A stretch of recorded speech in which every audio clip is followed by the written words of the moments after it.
Hello everyone, this is Ashish Garg. Chemistry time channel में आपका स्वागत है। तो आज हम लोग फिजिकल केमिस्ट्री का एक टॉपिक लेके आए हैं that is very important for every competitive examination. Maximum questions आप देखिएगा आईआईटी मेंस में या अपन आईआईटी एडवांस या नीट का बात करें तो आपको इस टॉपिक से फ्रिक्वेंटली क्वेश्चंस देखने को मिलते हैं। तो आज अपन बात करने वाले हैं इक्विलिब्रियम का एक बहुत शानदार टॉपिक, जिसमें हम पढ़ने वाले हैं ली चैटलियर प्रिंसिपल के बारे में।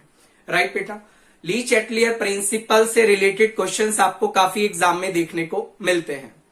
आज वाली क्लास में हम ली चैटलियर प्रिंसिपल में effect of concentration, pressure, volume and addition of inert gas at constant volume and constant pressure study करने वाले हैं।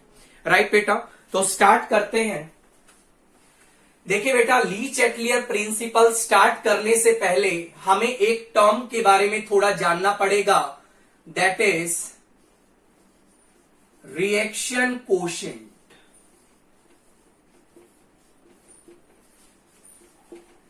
रिएक्शन कोशेंट के बारे में बेटा अपन को थोड़ा समझना जरूरी है। रिएक्शन कोशेंट क्या होता है, मेरी बात सुनिएगा। It is represented by QC और QP। बेटा इसको आप लोग QC या QP से रिप्रेजेंट करते हैं।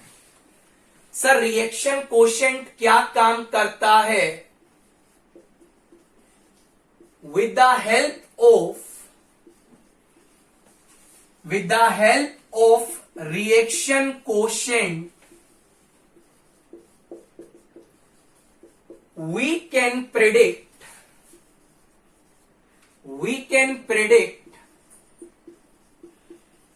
the direction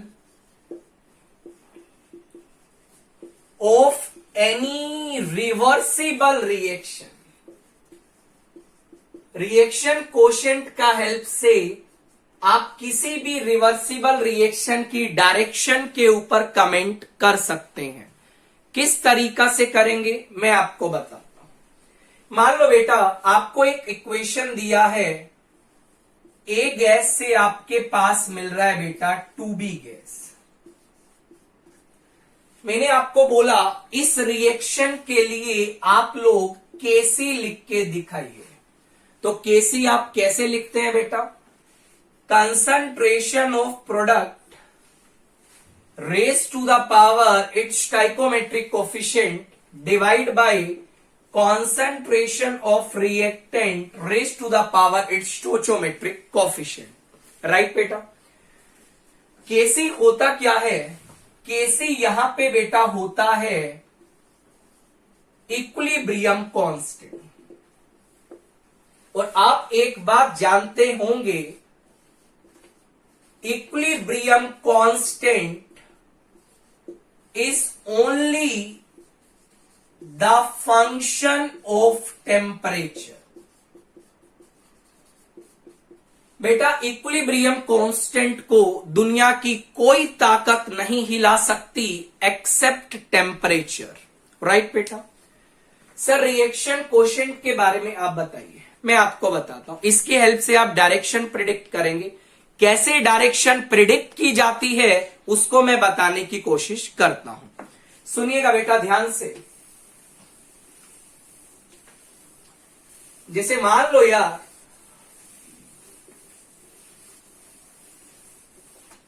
मान लो हमने ये इक्वेशन अगेन दोबारा लिया, ए गैस से आपके पास मिल रहा है बेटा 2B गैस। राइट, हमने लिखा केसी that is concentration of B raised to the power 2 divide by concentration of A। Right बेटा, सुनिएगा ये जो Kc हम लिखते हैं that is at equilibrium condition। जब आपके पास इक्विलिब्रियम आ जाता है तो उस कंडीशन पे आप लोग केसी या केपी को डिफाइन करते हैं। मेरी बात सुनिएगा, conditions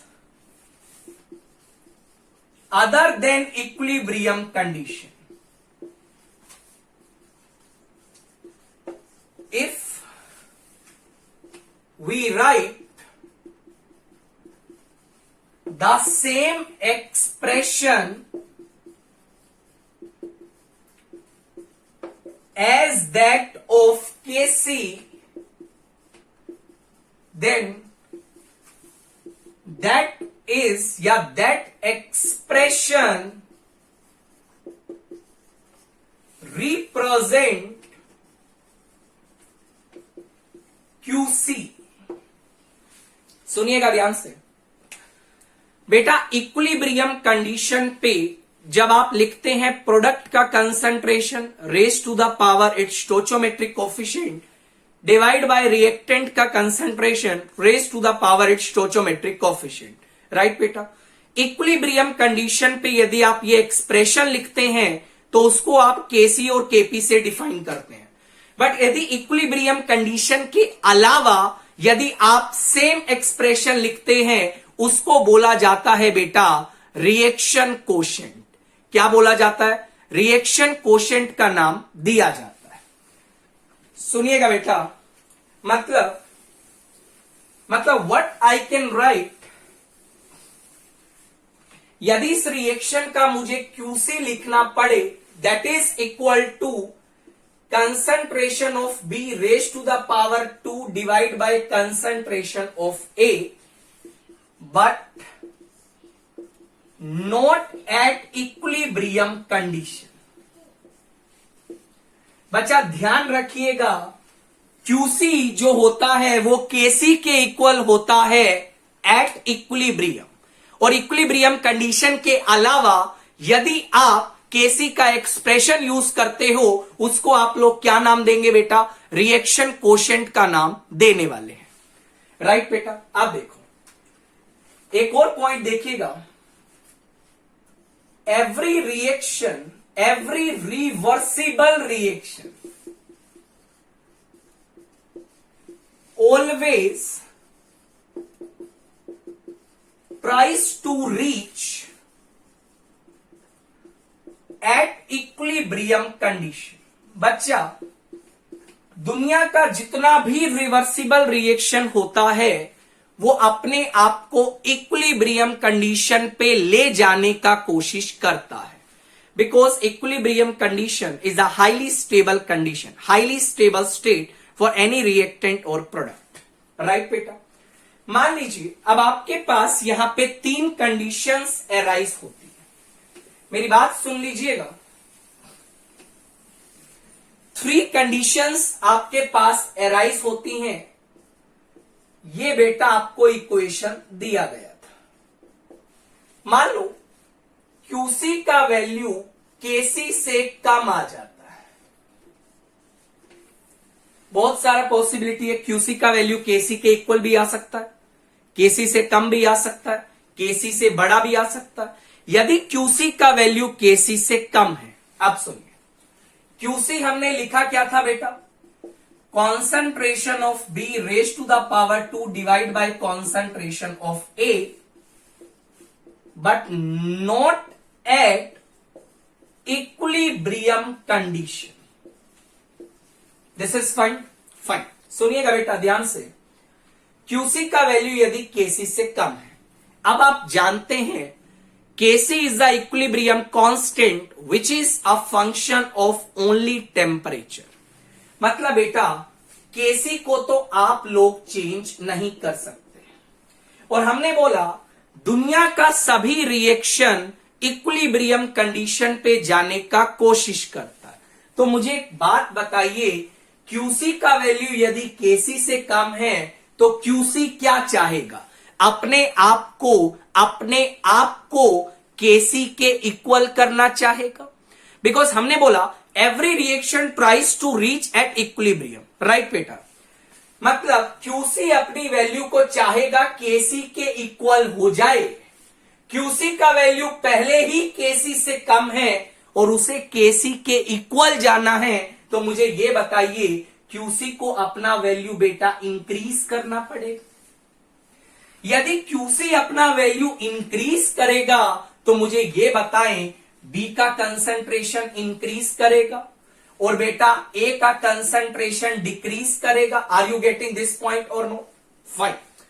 बी का कंसंट्रेशन बढ़ना, ए का कंसंट्रेशन घटना, ये चीज अपन को क्या सजेस्ट करती है कि रिएक्शन बेटा कहां मूव कर रही है? रिएक्शन जा रही है आपकी फॉरवर्ड डायरेक्शन। मतलब पहला पॉइंट आपके सामने आ चुका है। यदि क्यूसी का वैल्यू केसी से कम है देन डायरेक्शन बेटा क्या होगी? फॉरवर्ड डायरेक्शन होगी। राइट बेटा? मान लो क्यूसी का वैल्यू केसी से ज्यादा है, बहुत बढ़िया, क्यूसी का वैल्यू केसी से ज्यादा है तो क्यूसी क्या चाहेगा? अपनी वैल्यू को केसी के इक्वल लाना चाहेगा। और यदि उसको अपना वैल्यू केसी के इक्वल लाना है तो बेटा उसे अपना वैल्यू डिक्रीज करना पड़ेगा। और यदि क्यूसी का वैल्यू डिक्रीज करेगा तो मुझे यह बताएं, क्यूसी का value, this is nothing, QC अपने आप को डिक्रीज कर रहा है। और यदि क्यूसी अपने आप को डिक्रीज करेगा तो बी का कंसंट्रेशन डिक्रीज करेगा, ए का कंसंट्रेशन इंक्रीज करेगा। बी की कंसंट्रेशन का घटना बेटा क्या सजेस्ट करता है? रिएक्शन बैकवर्ड डायरेक्शन में आ रही है। बहुत बढ़िया। यदि क्यूसी का वैल्यू केसी से ज्यादा है then reaction will move in backward direction. If QC is less than KC then reaction will move in forward direction. और बेटा क्यूसी का वैल्यू यदि केसी के इक्वल आ जाए that itself represent eight equilibrium condition. Because हम जानते हैं क्यूसी का वैल्यू जब केसी के इक्वल होगा तो वो कंडीशन कौन सा होगा? That is itself the equilibrium condition. तो ये तीन रिजल्ट आपके सामने आए हैं। अभी हम ली चैटलियर प्रिंसिपल को स्टार्ट करने वाले हैं। तीनों रिजल्ट्स का आपको आइडिया होना चाहिए। क्यूसी का वैल्यू जब केसी से कम होता है फॉरवर्ड डायरेक्शन जाती है, ज्यादा होता है बैकवर्ड रिएक्शन जाती है, इक्वल होता है तो इक्विलिब्रियम कंडीशन का बात होता है। राइट बेटा? आगे मैं बढ़ने जा रहा हूं, सुनिएगा। तो सबसे पहले ली चैटलियर प्रिंसिपल अपन स्टार्ट कर रहे हैं। सुनिएगा बेटा ध्यान से, हम पढ़ने जा रहे हैं Le Chatelier principle. Le Chatelier principle बोलता क्या है वो समझिए। According to this principle, if any equilibrium reaction is disturbed by some means like concentration, pressure, volume, temperature, inert gas addition, then it will try to readjust in such a manner so that the disturbance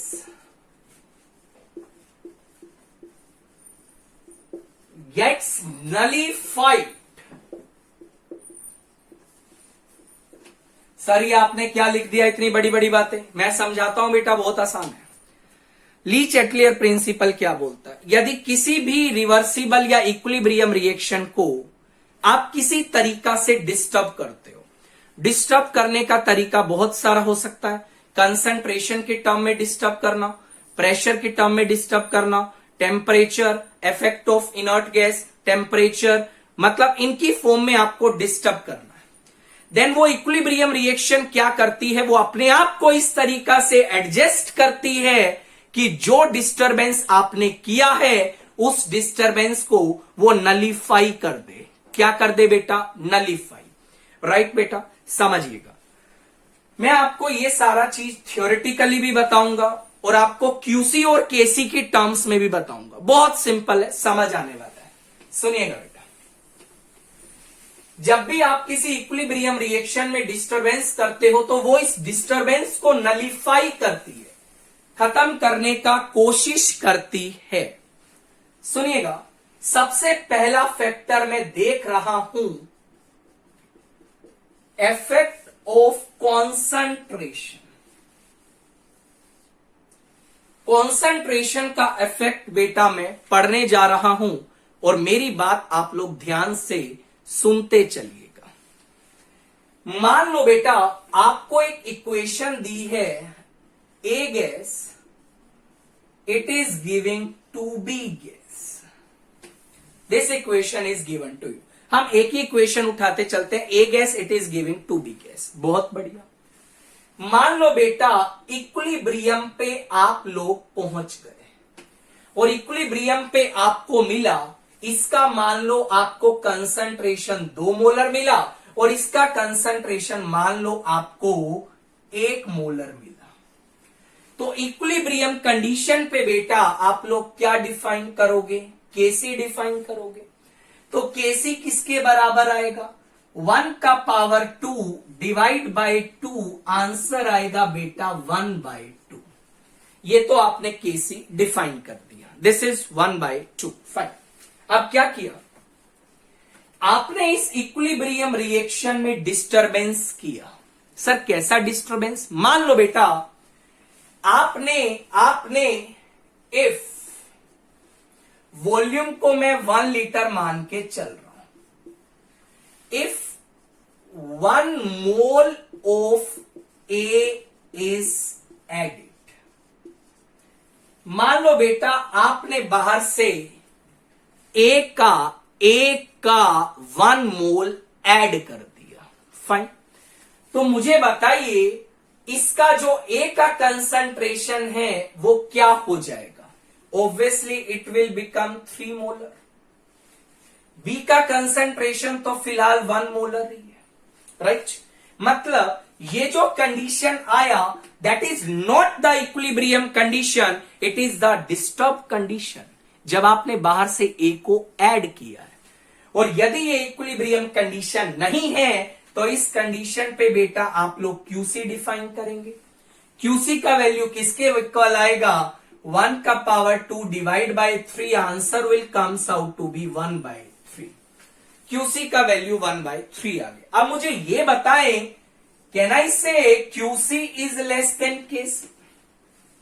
obviously आपको दिखाई दे रहा है। और यदि बेटा QC का value केसी से कम है तो मुझे ये बताएं रिएक्शन किस डायरेक्शन में जाएगी? ऑब्वियसली बेटा रिएक्शन आपकी फॉरवर्ड डायरेक्शन में जाएगी, जिसको अभी अपन डिस्कस कर चुके हैं। दिस इज, मान लो आपने बाहर से ए ऐड किया तो रिएक्शन किस डायरेक्शन में गई बेटा? Forward direction, right? सर आप ना बाहर से बी को ऐड कर दो, मैं बी को ऐड करता हूं। सुनिएगा बेटा ध्यान से, मान लो आपने क्या किया, if 1 mole of B is added. बेटा आपने बी का 1 मोल ऐड कर दिया, बहुत अच्छी बात है। जब 1 मोल ऐड करेंगे तो उस मोमेंट पे तो ये 2 मोलर ही रहेगा और ये बेटा कितना बन जाएगा? ये आपका 2 मोलर बन जाएगा। यदि मैं आपको बोलूं क्यूसी डिफाइन करिए तो आप क्या लिखेंगे? 2 का power 2 divide by 2, that is 4 divide by 2, answer is 2, right? Relation देखिएगा, क्यूसी का वैल्यू केसी से ज्यादा है और क्यूसी का वैल्यू यदि केसी से ज्यादा है तो बेटा रिएक्शन आपकी बैकवर्ड डायरेक्शन में मूव करेगी। किस डायरेक्शन में मूव करेगी? Backward direction. तो ये तो हमने रिजल्ट देखा क्यूसी और केसी की टर्म्स में, राइट सर? मान लो थ्योरेटिकली इस चीज को प्रूव करते हैं। मेरी बात ध्यान से सुनिएगा, बेटा ये आपका 2 मोलर था, ये आपका 1 मोलर था, time is equal to T equilibrium. This is fine. Theoretically समझते हैं कैसे रिजल्ट आया। मान लो बेटा, if A is added, A को ऐड किया। ली चैटलियर प्रिंसिपल क्या बोलता है? किसी भी इक्विलिब्रियम रिएक्शन में यदि आप डिस्टरबेंस करते हैं तो अपने आप को इस तरीका से रीएडजस्ट करता है कि उस डिस्टरबेंस को क्या करे, खत्म कर दे। राइट बेटा, समझिएगा मेरी बात को। बेटा आपने बाहर से बी ऐड कर दिया, और जब आप बाहर से बी ऐड करेंगे तो बी का कंसंट्रेशन बढ़ेगा। सॉरी, बाहर से आपने ए ऐड किया, यदि आप बाहर से ए ऐड करेंगे तो ए का कंसंट्रेशन बढ़ेगा। मतलब आपने ए का कंसंट्रेशन बढ़ा दिया, और वो क्या करेगा, अपनी वो जो ए का कंसंट्रेशन बढ़ा है उसको नलीफाई करेगा। नलीफाई का मतलब अपनी बढ़ी हुई कंसंट्रेशन को कम करना चाहेगा। मतलब जब आपने बाहर से ए ऐड किया तो ए का कंसंट्रेशन बढ़ा, और वो क्या चाहेगा, मेरा कंसंट्रेशन कम हो जाए। और बेटा ए का कंसंट्रेशन कम कब होगा, जब रिएक्शन आपकी फॉरवर्ड डायरेक्शन में जाएगी। ऑब्वियसली ए का कंसंट्रेशन कम कब होगा, जब रिएक्शन कहां जाएगी, फॉरवर्ड जाएगी। मेरी बात सुनिएगा। इफ बी इज एडेड, मान लो आपने बाहर से बेटा बी को ऐड कर दिया, कोई दिक्कत नहीं। बाहर से जब आप बी को ऐड करेंगे तो बी का कंसंट्रेशन बढ़ेगा। फाइन, तो बी क्या चाहेगा, उसका कंसंट्रेशन कम हो जाए। और बी का कंसंट्रेशन बेटा कम कब होगा, जब रिएक्शन आपकी बैकवर्ड डायरेक्शन में आएगी। तो यदि आप बाहर से बी को ऐड करते हैं तो डायरेक्शन बेटा क्या हो जाएगी, backward direction. I think you are getting this point. Fine, मान लो बेटा एक और condition, if A is removed. मान लो आपने क्या किया, थोड़ा सा ए बाहर निकाल लिया, और यदि आप ए बाहर निकालोगे तो ए का कंसंट्रेशन डिक्रीज करेगा। तो ए का कंसंट्रेशन डिक्रीज करेगा, तो वो क्या चाहेगा, वो चाहेगा मेरा कंसंट्रेशन बढ़ा दो, मेरा कंसंट्रेशन बढ़ा दो, मुझे कम नहीं होना है। बिकॉज मैंने बोला जो जो आप डिस्टरबेंस करोगे उसे खत्म करने की कोशिश करेगा। आपने बाहर से ए का कंसंट्रेशन को डिक्रीज कर दिया, तो ए क्या चाहेगा, अपनी कंसंट्रेशन को बढ़ाना चाहेगा। और बेटा ए का कंसंट्रेशन कब बढ़ेगा, जब रिएक्शन बैकवर्ड जाएगी।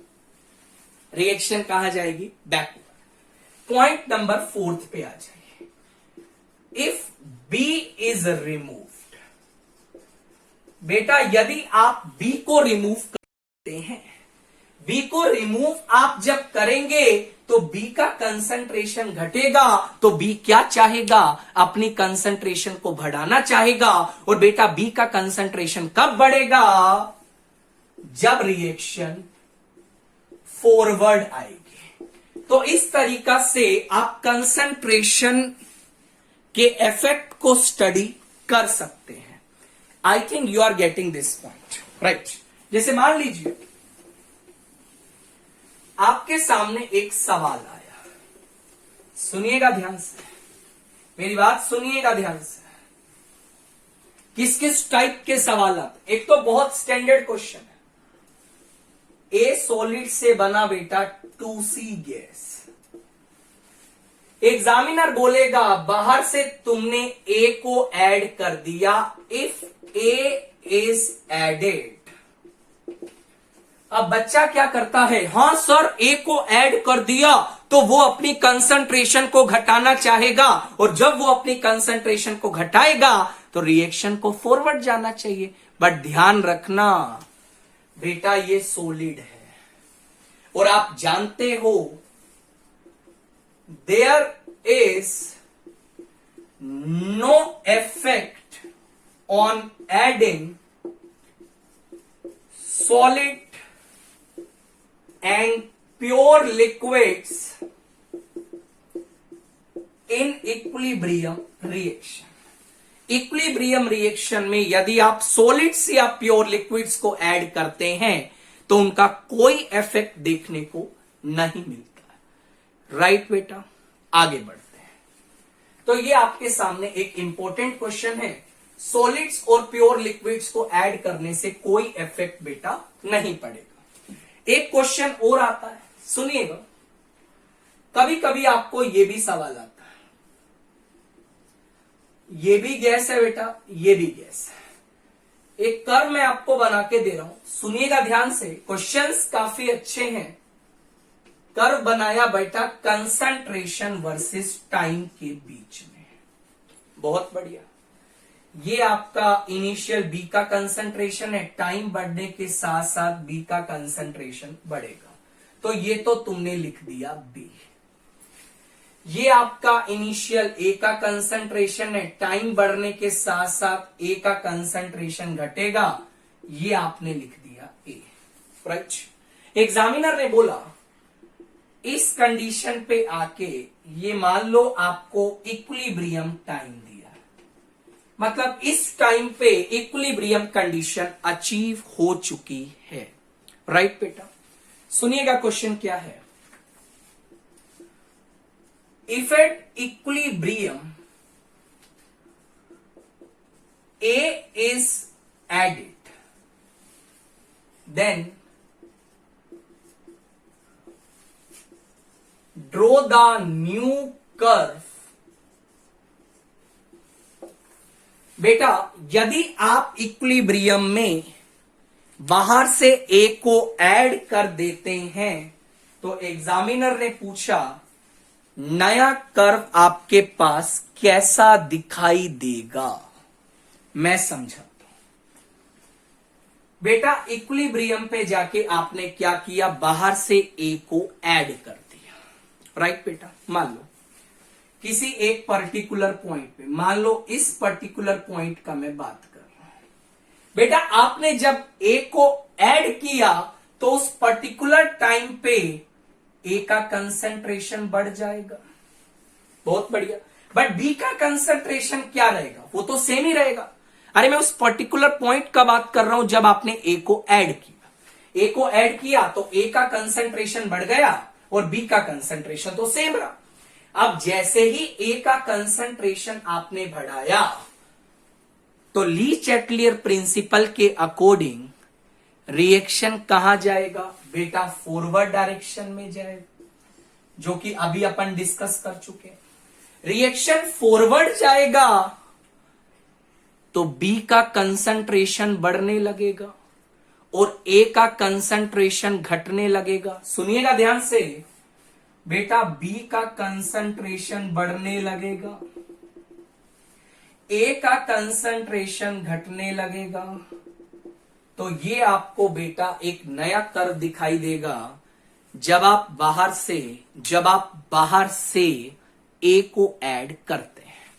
बहुत सिंपल है यार, ए को ऐड किया तो ए का कंसंट्रेशन उस पर्टिकुलर पॉइंट पे बढ़ गया, बट उसके बाद क्या होगा, दोबारा से रिएक्शन में जो आपने डिस्टरबेंस किया है उस डिस्टरबेंस को वो नलीफाई करेगा। नलीफाई करने के लिए रिएक्शन को फॉरवर्ड जाना पड़ेगा, और जब रिएक्शन फॉरवर्ड जाएगी बेटा तो बी ज्यादा बनेगा और ए अपने आप को कम करना चाहेगा।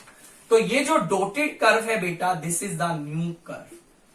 जब आप बाहर से किसको ऐड करते हैं बेटा, ए को ऐड करते हैं, right sir.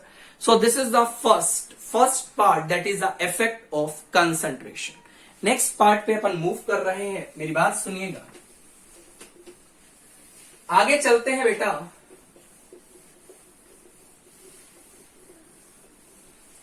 That is part number 2,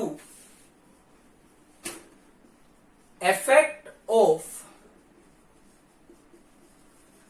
pressure and volume।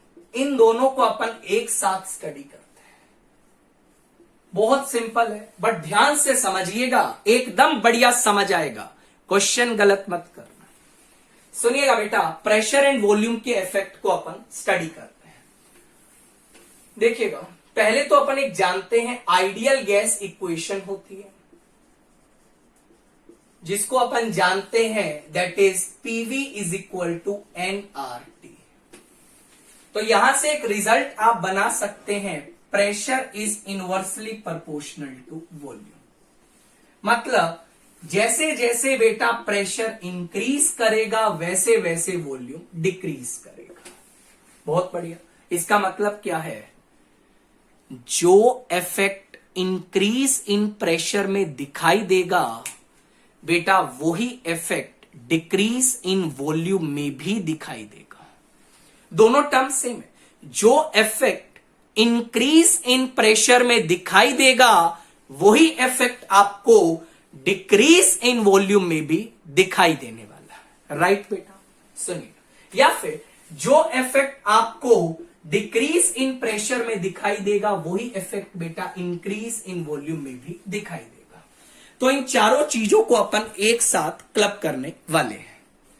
अच्छा सर समझाइए कैसे करेंगे, मैं आपको समझाता हूं, सुनिएगा मेरी बात को। देखिए बेटा, मान लो आपको एक इक्वेशन दिया गया है, ए गैस से मिल रहा है 2B गैस। यदि मैं आपसे पूछूं इस रिएक्शन के लिए डेल्टा एनजी का वैल्यू क्या है, what is delta NG? It is nothing stoichiometric coefficient of gaseous product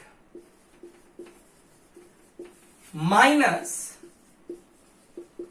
stoichiometric coefficient of gaseous reactant। अच्छा मुझे बताइए इस रिएक्शन के लिए डेल्टा एनजी का वैल्यू क्या आएगा? गैसियस प्रोडक्ट का स्टोइचोमेट्रिक कोफिशिएंट 2 है, गैसियस रिएक्टेंट का स्टोइचोमेट्रिक कोफिशिएंट 1 है, मतलब डेल्टा एनजी का वैल्यू बेटा आएगा 2 - 1 दैट इज इक्वल टू 1। और I can write for this particular reaction delta NG is greater than 0। Right, delta NG का वैल्यू बेटा 0 से क्या है, ज्यादा है। This is fine. चलिए रिजल्ट देखते हैं, प्रेशर का इफेक्ट क्या पड़ेगा। एक बात समझिएगा ध्यान से, जैसा कि आप देख पा रहे हैं, from here we can say pressure is directly proportional to moles।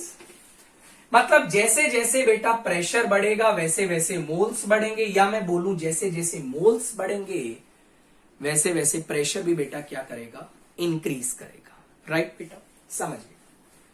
मान लो अपन ने क्या किया, प्रेशर को इंक्रीज कर दिया, मतलब इक्विलिब्रियम कंडीशन आ चुकी है, और इक्विलिब्रियम कंडीशन के बाद आपने क्या किया, एकदम से प्रेशर को इंक्रीज कर दिया। तो सुनिएगा बेटा, जब प्रेशर आप इंक्रीज करेंगे तो ए का प्रेशर भी बढ़ेगा, बी का प्रेशर भी बढ़ेगा। आपने तो कंटेनर का प्रेशर बढ़ाया ना, तो दोनों का प्रेशर बढ़ेगा। राइट और नॉट? लेट अस सपोज आपके पास जो कंटेनर है वो फ्लेक्सिबल है, बहुत बढ़िया, फ्लेक्सिबल कंटेनर है, एकदम से क्या किया, फटाक से कंप्रेस कर दिया, और जैसे ही कंप्रेस करेंगे एकदम से प्रेशर बढ़ेगा। बेटा प्रेशर तो ए का भी बढ़ेगा, बी का भी बढ़ेगा, बट मुझे ये बताइए ज्यादा प्रेशर किसका बढ़ेगा? बेटा जिसके नंबर ऑफ मोल्स ज्यादा होंगे, और नंबर ऑफ मोल्स किसके ज्यादा है? ऑब्वियसली बी गैस के मोल्स ए के कंपैरिजन में ज्यादा है। मतलब हुआ क्या, जब आपने प्रेशर बढ़ाया तो बेटा ए का प्रेशर भी बढ़ा और बी का प्रेशर भी बढ़ा, बट बी का प्रेशर थोड़ा ज्यादा बढ़ा। बी का प्रेशर ज्यादा बढ़ा, राइट और नॉट? राइट और नॉट? फाइन। बी का प्रेशर ज्यादा बढ़ा तो होगा क्या,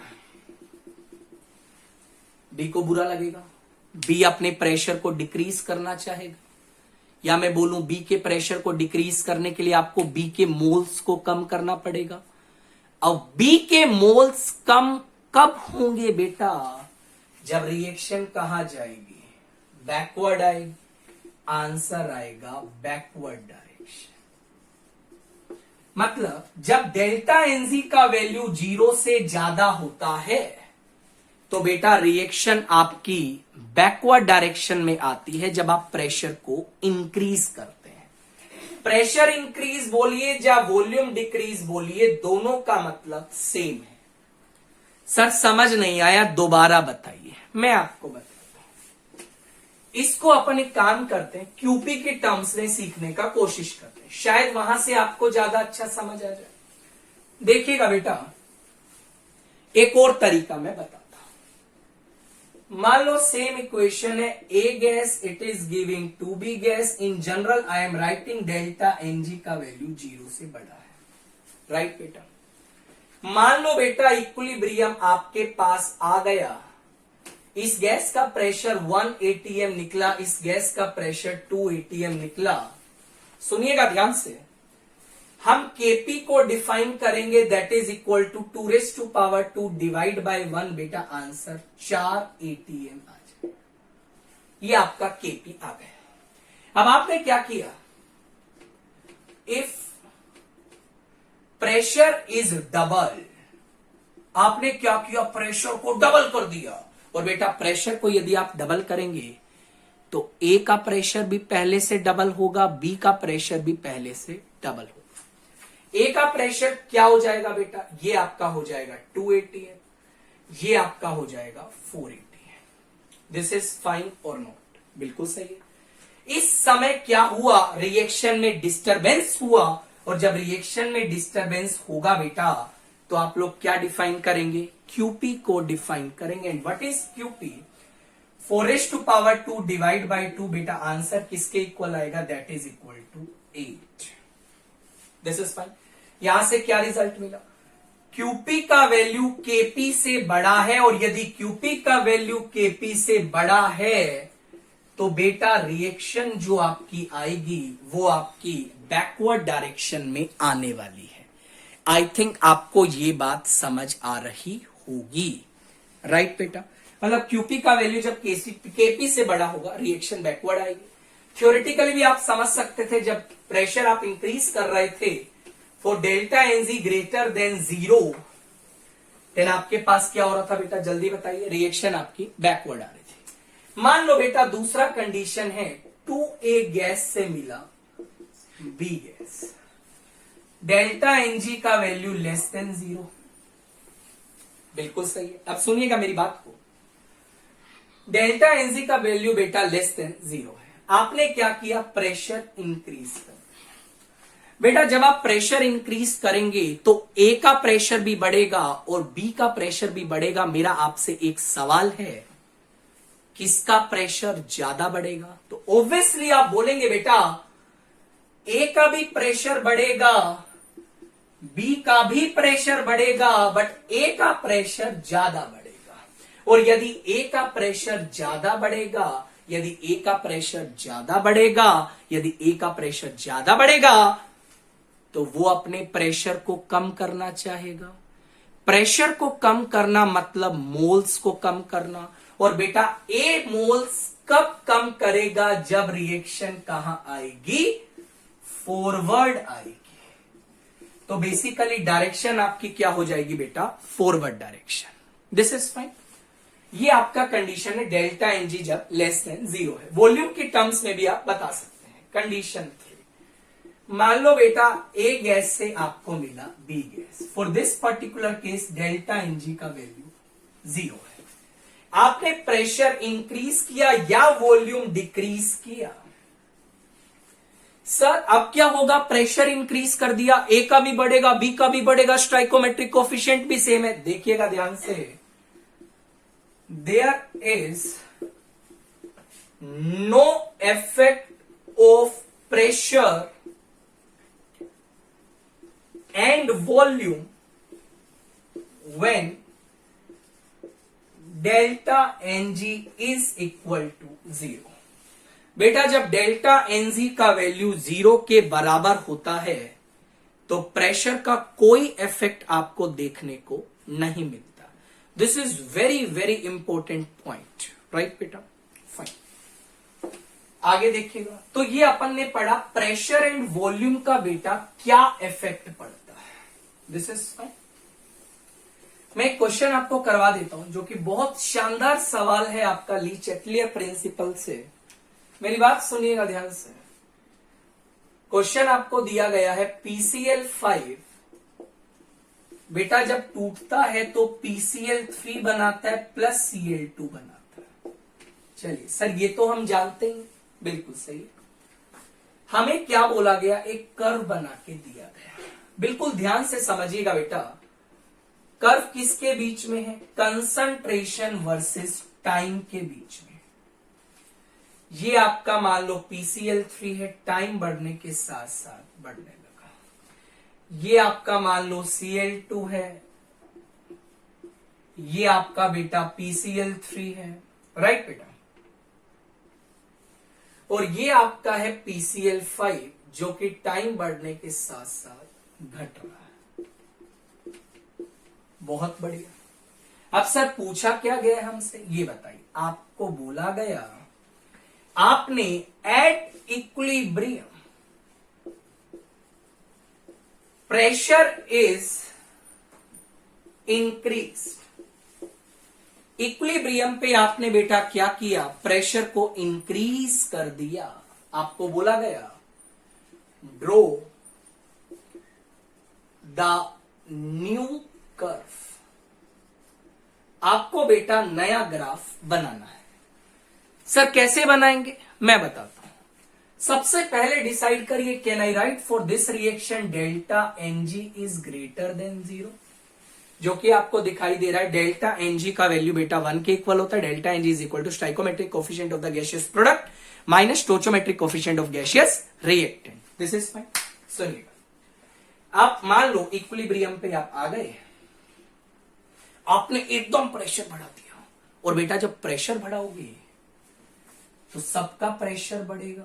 ये लो, इसका भी बढ़ा, Cl2 का भी बढ़ा, PCl5 का भी बढ़ा, तीनों गैस का प्रेशर बढ़ गया। अब प्रेशर आपने बढ़ाया तो मुझे बताइए प्रोडक्ट की साइड प्रेशर ज्यादा बढ़ेगा या रिएक्टेंट की साइड बढ़ेगा? जहां पे गैस के मोल्स ज्यादा होंगे वहां प्रेशर ज्यादा इंक्रीज करेगा। मतलब बेटा प्रोडक्ट के साइड प्रेशर ज्यादा इंक्रीज करेगा, और यदि प्रोडक्ट के साइड प्रेशर ज्यादा इंक्रीज करेगा तो उसे अपने प्रेशर को घटाना पड़ेगा। और वो अपना प्रेशर घटाएंगे मतलब वो अपने मोल्स को कम करेंगे। और प्रोडक्ट के मोल कम कब होंगे? जब रिएक्शन बेटा बैकवर्ड आएगी। रिएक्शन कहां आएगी? जल्दी बताइए। बैकवर्ड आएगी। अब जब रिएक्शन बैकवर्ड आएगी तो कैन आई से PCl5 ज्यादा बनेगा। और यदि PCl5 ज्यादा बनेगा तो इसका कंसंट्रेशन बढ़ेगा। Cl2 घटेगा, ये आपने घटा दिया। PCl3 घटेगा, ये आपने घटा दिया। दोबारा से आपको इक्विलिब्रियम अचीव हो गया। राइट बेटा, इस तरीका से आप लोग effect of pressure and volume को स्टडी करते हैं। राइट बेटा, नेक्स्ट पॉइंट पे चलते हैं। सुनिएगा मेरी बात को। नेक्स्ट पॉइंट अपन डिस्कस करने वाले हैं, दैट इज क्या? सुनिएगा बेटा ध्यान से। दैट इज क्या? Effect of inert gas at constant volume. ये काफी इंपॉर्टेंट पॉइंट है। इनर्ट गैस के बारे में आप जानते होंगे, ऐसी गैस जो जनरली नॉन रिएक्टिव नेचर की होती है। जैसे हीलियम आप ले सकते हैं, आप N2 ले सकते हैं बेटा, आप नियोन भी ले सकते हैं। तो इनर्ट गैस को आप दो कंडीशंस पे ऐड करते हैं। One is eight constant volume and another one is eight constant pressure. हम पढ़ने जा रहे हैं कांस्टेंट वॉल्यूम पे बेटा इफेक्ट क्या होगा। सुनिएगा, एज वी नो पीवी जो होता है that is equal to NRT. बहुत बढ़िया बेटा, वॉल्यूम आप कांस्टेंट मान के चल रहे हो, टेम्परेचर भी मैं कांस्टेंट ले रहा हूं। सुनिएगा ध्यान से। जैसे मान लो कोई इक्वेशन दी है, A gas it is giving B gas, right बेटा। Time T is equal to T equilibrium। मान लो इसके मोल्स N1 है और इसके मोल्स N2 है। इक्विलिब्रियम की बात कर रहे हैं। और वॉल्यूम मान लो बेटा, आपका वॉल्यूम जो है वो आपका V लीटर है। तो यदि इक्विलिब्रियम पे मैं A और B का कंसंट्रेशन बताना चाहता हूं, तो मोल्स को यदि आप वॉल्यूम से डिवाइड कर दें, it will become N1 by V, it will become N2 by V। तो इक्विलिब्रियम पे आप डिफाइन कर सकते हैं बेटा Kc, और Kc किसके बराबर होगा? N2 by V divide by N1 by V। V से V कैंसल होगा, रिजल्ट आएगा बेटा N2 by N1। इसमें कोई दिक्कत नहीं। फाइन। अब आपने क्या किया, यहां से जाके इसमें N2 गैस ऐड कर दिया। बट ध्यान रखना, जब आपने N2 गैस ऐड किया, वॉल्यूम अभी भी चेंज नहीं हुआ है, बिकॉज क्वेश्चन में स्पेसिफिकली मेंशन किया गया है वॉल्यूम आप क्या मान के चल रहे हैं? कांस्टेंट। और यदि N2 गैस एक इनर्ट गैस है, तो बेटा ना तो वो A से रिएक्ट करेगी, ना वो B से रिएक्ट करेगी। तो मुझे एक बात बता, जब आप N2 गैस को ऐड करोगे, N2 गैस को ऐड करने के बाद A का मोल्स कितना होगा? ऑब्वियसली आप बोलेंगे सर A का मोल्स तो N1 ही, B का मोल्स तो N2 ही रहेगा। अरे रहेगा ना, बाहर से आपने इसका कितना भी मोल डाला मुझे कोई फर्क नहीं पड़ेगा, बिकॉज वॉल्यूम तो आपकी कांस्टेंट है और N2 गैस किसी से रिएक्ट करती नहीं है। इन दोनों के मोल सेम है, वॉल्यूम बेटा आप कांस्टेंट मान के चल रहे हो। जब आपने N2 को ऐड किया, इक्विलिब्रियम डिस्टर्ब हुआ, और जब इक्विलिब्रियम डिस्टर्ब होगा तो बेटा आप लोग QC डिफाइन करेंगे। QC का value N2 by V divide by N1 by V आएगा। V से V कैंसल हो गया, this result will become N2 by N1। अच्छा, क्या पता लगा? QC का वैल्यू KC के बराबर आया। इसका मतलब जब आप इनर्ट गैस को कांस्टेंट वॉल्यूम पे ऐड करते हैं, तो बेटा कोई इफेक्ट देखने को नहीं मिलता है, रिएक्शन हमेशा इक्विलिब्रियम कंडीशन पे ही रहती है। इसको लिख लेते हैं, there is no effect on equilibrium after addition of inert gas at constant volume. बहुत इंपॉर्टेंट पॉइंट है, ली चैटलियर प्रिंसिपल का बहुत इंपॉर्टेंट और की पॉइंट है। यदि आप कांस्टेंट वॉल्यूम पे इनर्ट गैस को ऐड करते हैं तो कोई इफेक्ट बेटा देखने को नहीं मिलता है, राइट बेटा। नेक्स्ट अपन चलते हैं लास्ट पॉइंट पे, सुनिएगा ध्यान से, मेरी बात सुनिएगा ध्यान से बेटा।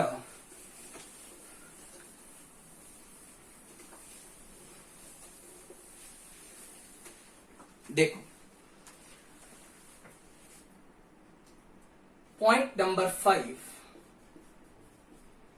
Effect of adding inert gas at constant pressure. Constant pressure पे बेटा क्या इफेक्ट आपको देखने को मिलेगा, समझते। मान लो इक्वेशन दिया है, ए गैस से मिला बेटा 2B गैस, या फिर ए गैस से मिला B gas plus C gas, कोई दिक्कत नहीं है, ठीक है।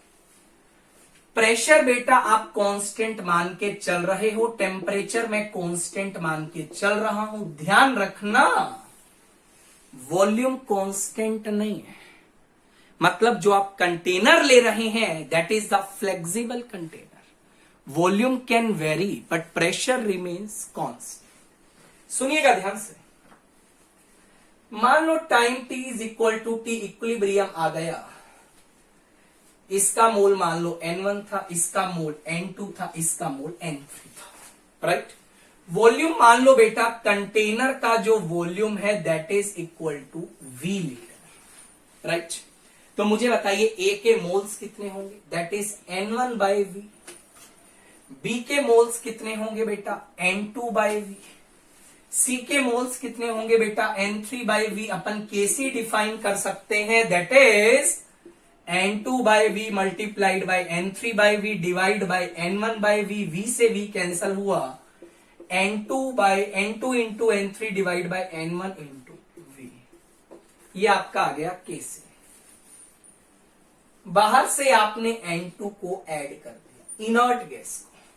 बेटा जब आप इनर्ट गैस को ऐड करोगे, ना तो वो A से रिएक्ट करेगी, ना वो B से करेगी, ना वो C से करेगी। इसका मतलब इनर्ट गैस को ऐड करने के बाद इसका मोल N1 रहेगा, ये N2 रहेगा, ये N3 रहेगा। ये बात तो क्लियर है, दिस इज फाइन। मोल्स तो सेम रहेंगे। वॉल्यूम की मैं बात करूं, बेटा जब आप इनर्ट गैस को ऐड करेंगे तो मोल्स बढ़ेंगे, और यदि मोल्स बढ़ेंगे तो प्रेशर बढ़ेगा। बट आपको प्रेशर को क्या रखना है, कांस्टेंट रखना।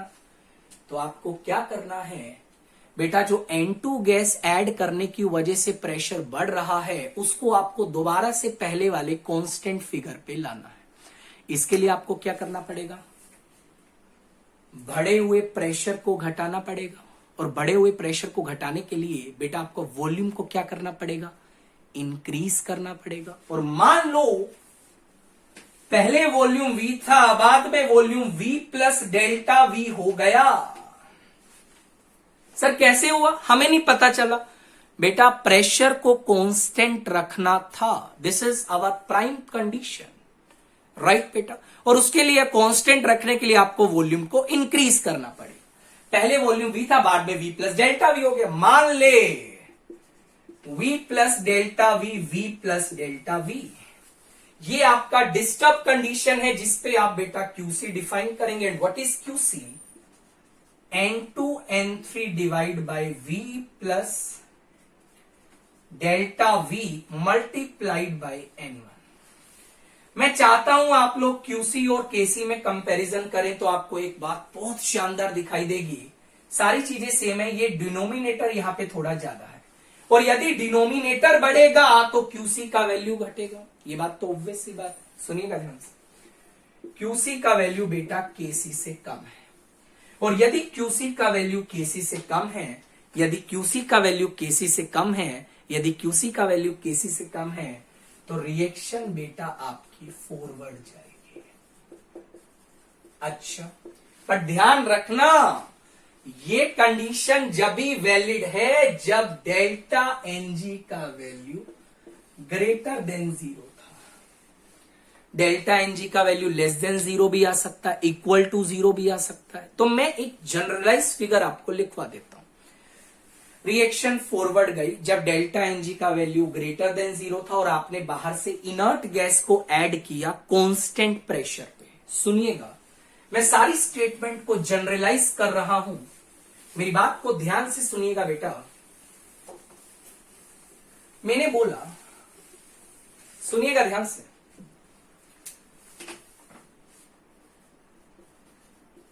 The effect of adding inert gas at constant pressure has same effect as that of decrease in pressure will be seen। ये आपका स्टेटमेंट बहुत इंपॉर्टेंट है बेटा, सुनिएगा। जब आप इनर्ट गैस को ऐड करते हैं कांस्टेंट प्रेशर पे, तो उसका सेम टू सेम वही इफेक्ट देखने को मिलता है जो डिक्रीज इन प्रेशर में देखने को मिलता है। और प्रेशर का डिक्रीज या इंक्रीज का इफेक्ट ऑलरेडी मैं आपको पढ़ा चुका हूं, सुनिएगा। अच्छा सर, मान लो इस रिएक्शन में बेटा आपने प्रेशर डिक्रीज किया, या प्रेशर डिक्रीज करो या आप इनर्ट गैस को ऐड करो, कांस्टेंट प्रेशर पे सेम इफेक्ट आएगा। प्रेशर डिक्रीज किया तो ए का प्रेशर भी घटेगा, बी का भी घटेगा, सी का भी घटेगा। ज्यादा प्रेशर में डिक्रीज आपको कहां दिखाई देगा, प्रोडक्ट साइड दिखाई देगा। प्रोडक्ट साइड क्यों दिखाई देगा, बिकॉज प्रोडक्ट में गैस के मोल्स ज्यादा हैं। तो यदि प्रोडक्ट साइड प्रेशर में ज्यादा डिक्रीज देखने को मिलेगा तो प्रोडक्ट्स को बुरा लगेगा। तो वो क्या चाहेंगे, मेरा प्रेशर बढ़ा दो, मेरा प्रेशर बढ़ा दो, मतलब वो चाहते हैं उनके मोल्स बढ़ा दो। और बेटा प्रोडक्ट्स के मोल्स कब बढ़ेंगे, प्रोडक्ट्स के मोल्स कब बढ़ेंगे, जब रिएक्शन फॉरवर्ड आएगी। This is fine, this is, जैसे मान लीजिए मैं आपको एक एग्जांपल और बताता हूं। जैसे मान लो आपके पास ये आ जाए, मान लो अपन को दिया है 2A gas, it gives B gas, delta Ng का वैल्यू लेस देन 0 है, कोई दिक्कत नहीं। आपने क्या किया, N2 gas is added at constant pressure. N2 gas को आपने कांस्टेंट प्रेशर पे बेटा ऐड कर दिया, तो आपको सेम टू सेम वही इफेक्ट देखने को मिलेगा जो डिक्रीज इन प्रेशर में देखने को मिलता है। मतलब आपने प्रेशर डिक्रीज किया हुआ है। बेटा जब आप प्रेशर डिक्रीज करेंगे तो ए का प्रेशर भी घटेगा, बी का प्रेशर भी घटेगा, बट ज्यादा प्रेशर किसका घटेगा, ए का घटेगा।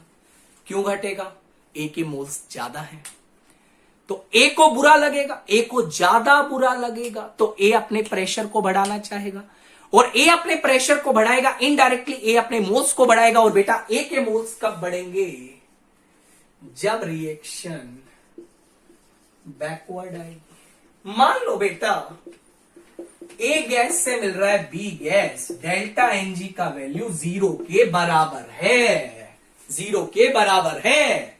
इसमें आप क्या बोलेंगे, if delta Ng is equal to 0 then there is